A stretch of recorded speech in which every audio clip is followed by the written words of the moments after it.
What's good, YouTube? It's your boy Pro Winston here. I got another Winston profile with one of our Canadian national champions from 2010. Let's introduce yourself the right way. What is your name and where are you from? Name's Aaron Noel from Toronto, Canada. And how long you been playing this game, Aaron? Since competitively, probably since around 2007 ish. 2007. And are you on a current team right now?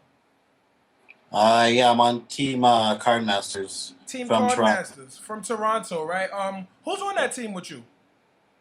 There's Dale Bolito, Zara Bolito, Tristan Gonzalez, Matthew Peddle, Irvin So, Walter Chan, Jeffrey Cho, Oh damn. Andrew Stop moving, Tang. stop moving. You getting me dizzy. Okay.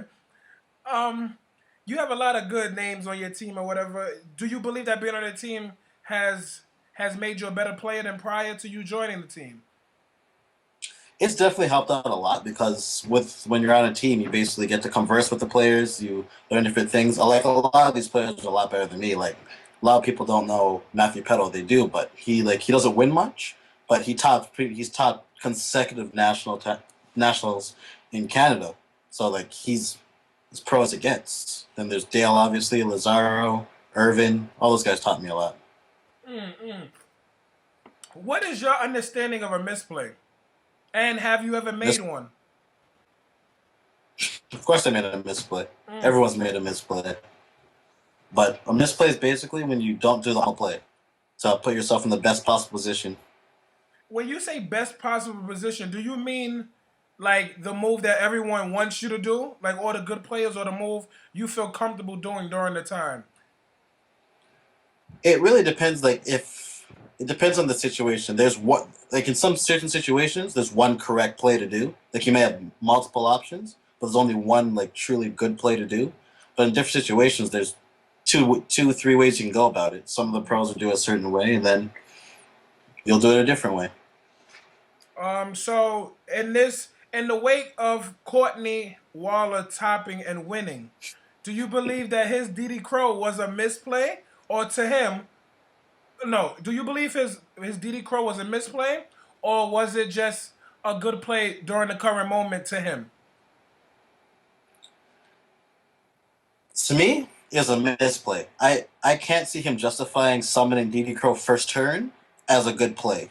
Unless you have a crush card. If you have a crush card or Icarus, then sure, do your thing, but he's just summoned DD Crow to attack for 100. I don't see the point in that. Would you consider him a good player? I can't well he won the jump, so I gotta say he's a good player. I can't say he's a bad player. He did a stupid play, in my personal opinion, but he has to be a good player to win, or else you're taking credit away from pretty much everyone else he beat. Mm. Would you ever hold a conversation with him on the likes of the way you hold a conversation on with Dale and Lazaro? Yeah, I'll talk to him. All right. Yeah, discuss different strategies and whatnot. I'm not gonna shun the guy because he summoned a crow.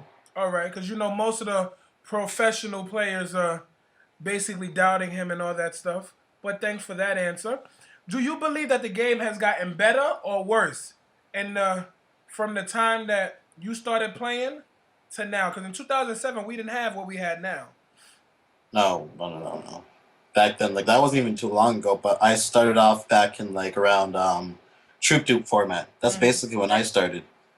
So since then, with like Telda and everything, to me, my favorite format so far was GBs, Gladiator Bees, back with three besties and whatnot. That was Why? my favorite format.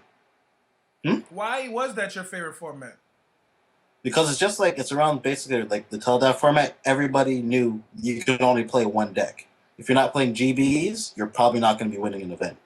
So, with the fact that everybody's playing GBs, it doesn't come down to you're not prepared for the deck or this person sacked you. It just basically comes out to who knows when to use Laquari, who knows when to use their Test Tiger, when to book, when not to do, when to bottomless display.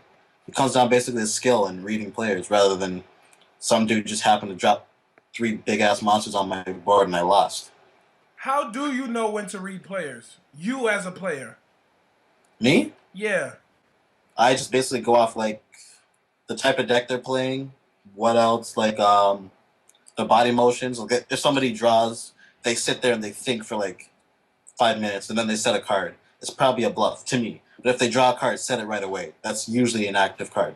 That's how I would read it.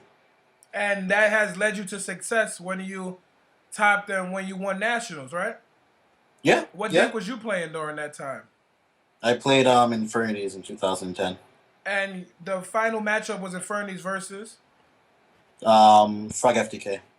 Did that game go to game three? Yeah. Oh, and you just had the broken nuts probably by game three, right? No, I actually sacked the shit out of him to win. Oh, so do you consider that a win because you got lucky? Of course, I consider that a win. That's what. Yeah, Oh, I was due. For the record, I didn't sack nobody the whole day. But that one time, oh boy, that felt so good drawing that launcher. and so it felt so good to draw that continuous magic card. All right, Yo, all dude, right. I would only imagine how that feels in a big event like that to just top deck. I wish I could top deck JD back in the day, or like a Soul Exchange when I played Monarchs. What was your greatest moment my greatest moment. of all your Yu-Gi-Oh career, besides me coming to Toronto and chilling with you in the restaurant? Yeah, it's probably winning. Oh, one sec. I'm sorry, guys. Him and I have a MacBook, and once you hear Yep, that, yep. that means the battery is getting low. That bitch is dying. Oh, sorry if I can't swear. Oh, you've been swearing all day, man. That's what I do. Yeah, yeah. But yeah, my greatest moment has to be when I won Nats. Because when I drew that launcher, it's basically the only reason why I won. So the situation was he had what's that thing called? Not launcher, the OTK card that frogs used to play. Mass driver. Yeah, he had Mass Driver, and basically he had Mass Driver and he played it, right? Because he thought my back row was MST. And I said that's fine. Then he made Brio, pitched for back row, and then I chained it. I chained the MST to get rid of the Mass Driver. So afterwards he attacked and everything. He bounced thing back to my hand. He killed it. But then afterwards, so basically if I don't draw a launcher, Mirage, or a Archfiend, I lose. And I rip the launcher off the top. So it felt like it's like a trip to thing. It's a trip to Cali. Mm, I understand. What are the top decks to you currently, and why? Top decks, plants, agents. What else is there? Plants, agents, rabbit. Dark World could be, because I remember Maurice's deck was apparently broken. It That was. combo that it does. So that build of Dark Worlds, and that's pretty much the only ones I consider top decks, like top tier decks right now. What about Karakuris? I wouldn't consider them top tier, but they can explode. Especially because like nobody's really afraid of them. Like they know they can go off, but they're not really they're there. Second tier, I'd call them. All right, all right. Who's your favorite Yu-Gi-Oh player, or the only Yu-Gi-Oh player you admire, and why? Uh, Probably Lazaro. Why Playing Lazaro? in, pardon? Why Lazaro? I'm sorry to cut you off. It's alright. Because playing in Toronto, like I've learned a lot just from watching him play. Like the reads that he makes, because everyone knows that guy makes some disgusting reads. And when he's building like a lot of like the deck that I even won nationals with, I won it because I played. It was his build that I played, and then in Jersey, was it 50th jump in Jersey?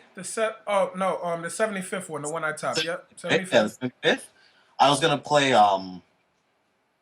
Fire Dog, and then I saw him the morning of. I'm like, "What are you playing?" He's like, "I'm playing this cat deck." And then we just threw in a dog just because it played one thing, and it's like, "Fuck it, I'll play this deck," and I topped with it. So the man knows what he's doing. Do you consider yourself a pro or a legend? Are those my only two options? Yes. You, I'd pro. you're a pro? All right. And what is your definition of a pro in Yu-Gi-Oh?